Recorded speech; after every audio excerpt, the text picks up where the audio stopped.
جو لوگ اللہ کا ذکر کثرت کے ساتھ کرتے ہیں ان کا کارساز اللہ ہوتا ہے، اللہ ان کے کام سنوارتا ہے۔ حدیث قدسی ہے، نبی صلی اللہ علیہ وسلم نے فرمایا کہ اللہ فرماتے ہیں، یا ابن آدم، اے آدم کے بیٹے، اذکرنی بعد الفجر و بعد العصر ساعتن، فجر کے بعد اور عصر کے بعد کچھ دیر میرا یاد کر لیا کرو، اکفک ما بینہما، درمیان کے وقت میں تمہارے لیے کافی ہوں گا۔ یعنی جو بندہ اللہ کا ذکر کرے گا اس کے کاموں کو اللہ سنوارے گا۔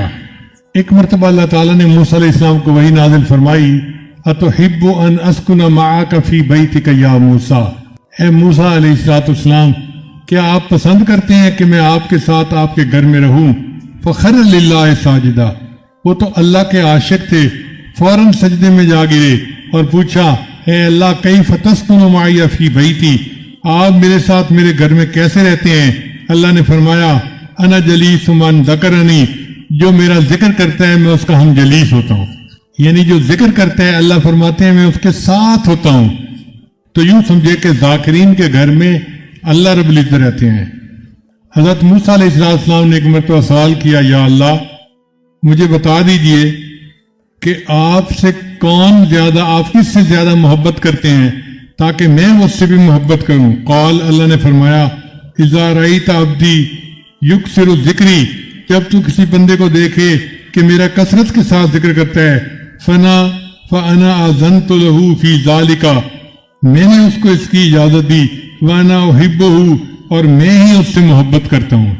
یعنی ذاکر بندہ اللہ کا محبوب ہوتا ہے، اللہ اس سے محبت فرماتے ہیں۔ پھر ذاکرین کے اوپر اللہ کی رحمت برستی ہے۔ صحابہ کرام کے جو اصحاب صفہ کے حضرات تھے، ان کے ایک منیٹر تھے، ان کا نام تھا سلمان فارسی رضی اللہ عنہ۔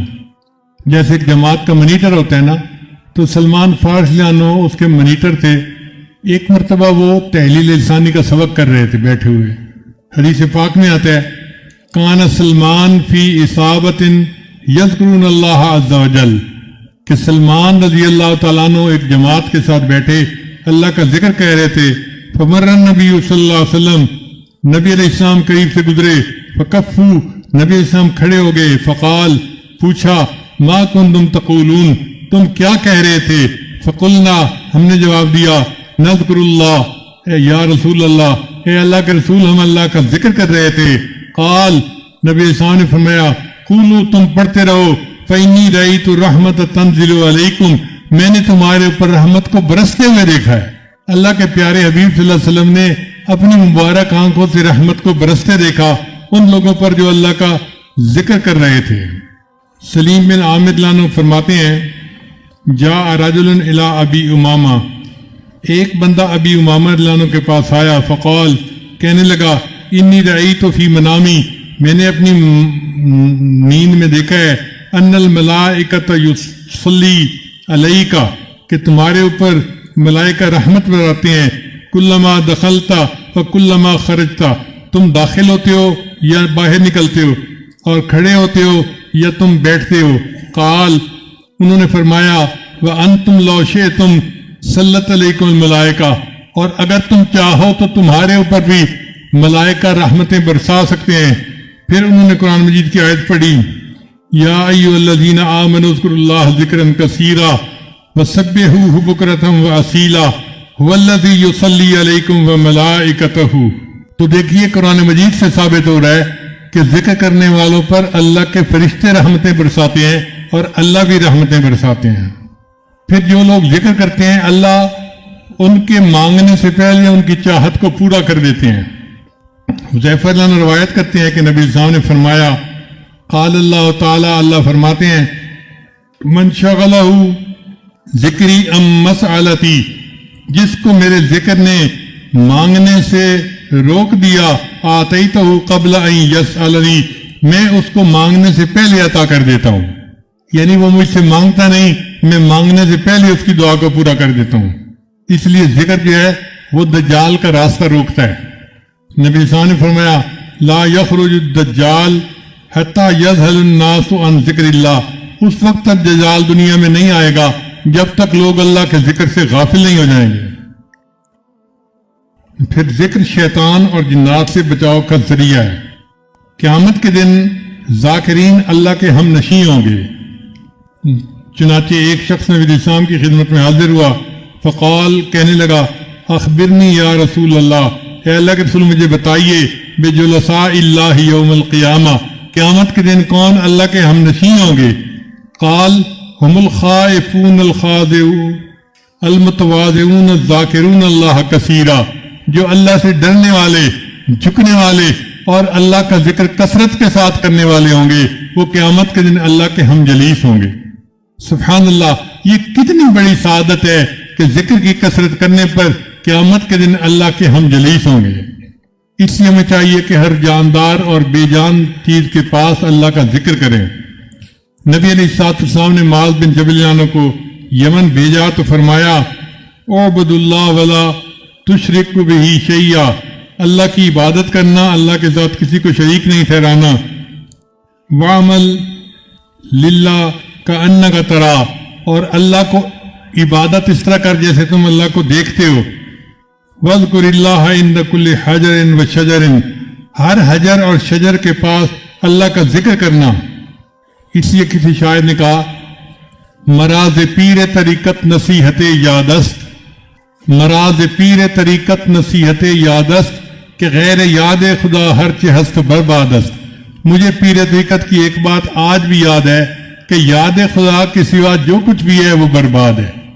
تو اللہ تعالیٰ ہمیں اپنی یاد کی توفیق عطا فرما دے۔ نے ابی رضین رضی اللہ تعالیٰ عنہ کو فرمایا اذا خلوتا فاکثر ذکر اللہ، جب تم تنہائی میں ہو تو اللہ کا ذکر کثرت کے ساتھ کرو۔ پھر ایک حدیث میں آتا ہے کہ ذکر کرنے والوں پر اللہ کی زمین فخر کرتی ہے۔ انس روایت کرتے ہیں کہ ما من بقعۃ یذکر اللہ علیہا بصلاۃ او بذکر الا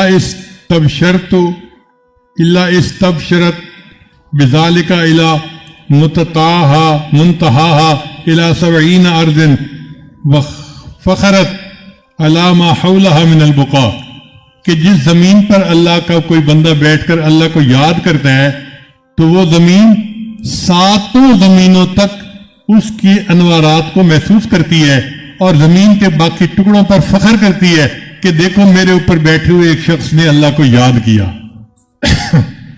ابو ہریرہ فرماتے ہیں کہ ذاکرین کے گھر اس طرح چمکتے ہیں جیسے آسمان کے اوپر ستارے چمکتے ہیں۔ ان اہل السماء لیرون بیوت اہل الذکر تضیء لهم کما تضیء الکواکب لاہل الارض، جیسے زمین والے آسمان پر ستاروں کو چمکتا دیکھتے ہیں، اسی طرح اللہ کے فرشتے زمین کو دیکھتے ہیں تو ذاکرین کے گھر ان کو ستاروں کی طرح چمکتے نظر آتے ہیں۔ اس لیے ہمیں چاہیے کہ ہم اللہ کے ذاکرین کی صحبت اختیار کریں۔ ابن مسعود فرماتے ہیں صحبت اختیار نہ کرو مگر اس کی جو اللہ کے ذکر میں آپ کا معاون ہو۔ اور ایک حدیث مبارکہ میں آتا ہے کہ 3 بندوں کی دعائیں رد نہیں ہوتی، 3 بندوں کی دعائیں رد نہیں ہوتی۔ ایک الذاکر اللہ کثیرا، جو اللہ کا ذکر کثرت کے ساتھ کرے اس کی دعا رد نہیں ہوتی۔ ودعوت المظلوم، مظلوم کی دعا رد نہیں ہوتی۔ وامام المقسط، اور عادل بادشاہ کی دعا رد نہیں ہوتی۔ تو ہمیں چاہیے کہ ہم کثرت کے ساتھ ذکر کریں اور اپنا پورا وقت اللہ کی یاد میں رہیں۔ ایک بزرگ فرماتے تھے کوئی نقشبندی ہے، کوئی قادری کوئی سہروردی ہے، اگر دل میں ایک خدا کی یاد ہے تم سب کچھ ہو، ورنہ تم کچھ بھی نہیں ہو۔ اگر ہمارے دل میں ایک خدا کی یاد ہے تو پھر تو یہ الفاظ ہمارے ساتھ ٹھیک لگتے ہیں، ورنہ ہم کچھ بھی نہیں ہیں۔ اس لیے حضرت مجذوب رحمۃ اللہ فرماتے ہیں یاد میں تیری سب کو بھلا دوں، کوئی نہ مجھ کو یاد رہے، تجھ پر سب گھر بار لٹا دوں، خانہ دل آباد رہے، سب خوشیوں کو آگ لگا دوں، غم سے تیرے دل شاد رہے، سب کو نظر سے اپنی گرا دوں، تجھ سے فقط فریاد رہے، اب تو روئے دستاد میں آخر، ورد زباں اے میرے الہ، لا الہ الا اللہ، لا الہ الا اللہ۔ پہلو میں جب تک قلب رہے اور تن میں جب تک جان رہے، لب پہ تیرا ہی نام رہے اور دل میں تیرا ہی دھیان رہے، جذب میں پرراں ہوش رہے اور عقل میری حیران رہے، لیکن تجھ سے غافل ہرگز دل نہ میرا ایک آن رہے، اب تو رہے بس تادم آخر، ورد زباں اے میرے الہ، لا الہ الا اللہ، لا الہ الا اللہ۔ انسان اللہ کا ذکر کرتا ہے تو اس کے دل کو سکون ملتا ہے۔ اللہ فرماتے ہیں الا بذکر اللہ تطمئن القلوب، کہ اللہ کی یاد کے ساتھ دلوں کا اطمینان وابستہ ہے۔ نہ دنیا سے، نہ دولت سے، نہ گھر آباد کرنے سے تسلی دل کو ہوتی ہے، خدا کو یاد کرنے سے۔ کتنی تسکین ہے وابستہ تیرے نام کے ساتھ، نیند کانٹوں پہ بھی آ جاتی ہے آرام کے ساتھ۔ جو شخص اللہ کو معذرت کے ساتھ یاد کرتا ہے، اللہ تعالیٰ اس کو مغفرت کے ساتھ یاد کرتے ہیں۔ اللہ فرماتے ہیں فاذکرنی اذکرکم، میرے بندو تم مجھے یاد کرو، میں تمہیں یاد کروں گا۔ اس کا یہ مطلب نہیں کہ بندہ کہے اللہ اللہ اللہ اور اللہ کہے گا بندہ بندہ بندہ، نہیں۔ اس کا مطلب یہ کہ اللہ اس پر رحمتیں برسائے گا۔ اس کی مثال یوں سمجھیے کہ آپ اپنے بیٹے کی سفارش کسی اپنے دوست افسر سے کر رہے ہیں، تو آپ کہتے ہیں جی میرا بیٹا انٹرویو کے لیے آئے گا، آپ ذرا اس کو یاد رکھیے گا۔ تو یاد رکھنے کا کیا مطلب کہ اس کی فیور میں اپنا فیصلہ دے دینا۔ اسی طرح جو بندہ اللہ کا ذکر کرتا ہے، اللہ اس کے فیور میں اپنے فیصلے فرما دیتے ہیں۔ یہ اللہ کا یاد کرنا ہے اپنے بندے کو۔ نماز کا اصلی مقصد بھی اللہ کو یاد کرنا ہے۔ اللہ فرماتے ہیں اقم الصلاۃ لذکر کی، نماز قائم کر میری یاد کی خاطر۔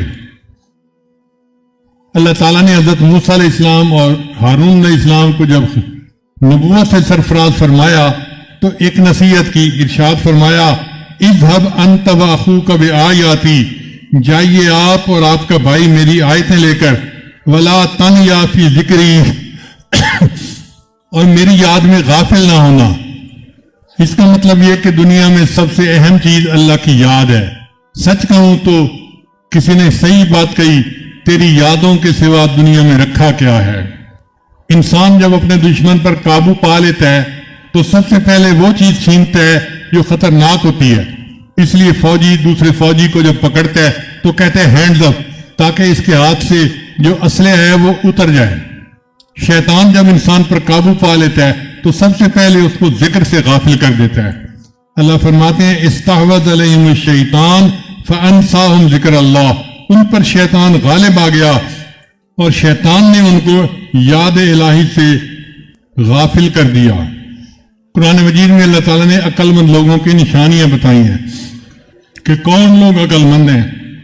اللہ فرماتے ہیں یہ وہ لوگ ہیں الذین یذکرون اللہ قیاما وقعودا وعلی جنوبہم، وہ میرے بندے جو کھڑے بیٹھے اور لیٹے مجھے یاد کرتے ہیں۔ اس لیے اللہ تعالیٰ فرماتے ہیں کہ میرے بندوں مجھے کثرت کے ساتھ یاد کرو۔ اللہ نے دین میں ہر عمل کی کوئی نہ کوئی حد متعین کی ہے، لیکن ذکر ایسا عمل ہے جس کی کوئی حد متعین نہیں کی۔ ارشاد فرمایا یا ایھا الذین آمنوا اذکروا اللہ ذکرا کثیرا وسبحوہ بکرۃ واصیلا۔ پھر اللہ فرماتے ہیں کہ اپنے رب کو اپنے دل میں یاد کرو۔ زبان سے یاد کرنا بھی اللہ کا ذکر ہے، لیکن وہ جہری ذکر کہلاتا ہے، اور دل میں یاد کرنا یہ سری ذکر ہے، یہ بھی ذکر ہے۔ اللہ فرماتے ہیں وَاذْكُرْ رَبَّكَ فِي نَفْسِكَ، ذکر کر اپنے رب کا اپنے نفس میں، اپنے من میں، اپنے دل میں اللہ کو یاد کرو۔ اسی کو وقوف قلب بھی کہتے ہیں۔ اس لیے اللہ فرماتے ہیں یا ایھا الذین آمنوا، اے ایمان والو، لا تلہکم اموالکم ولا اولادکم عن ذکر اللہ، کہ تمہاری مال اور تمہاری اولادیں تمہیں اللہ کے ذکر سے غافل نہ کر دیں۔ وَمَن يَفْعَلْ ذَلِكَ، جس نے ایسا کیا، فَأُولَٰئِكَ هُمُ الْخَاسِرُونَ، وہ ہوگا نقصان اٹھانے والا۔ اب ہم ذکر سے غافل ہوتے ہیں تو ہم نقصان اٹھانے والے بن جاتے ہیں۔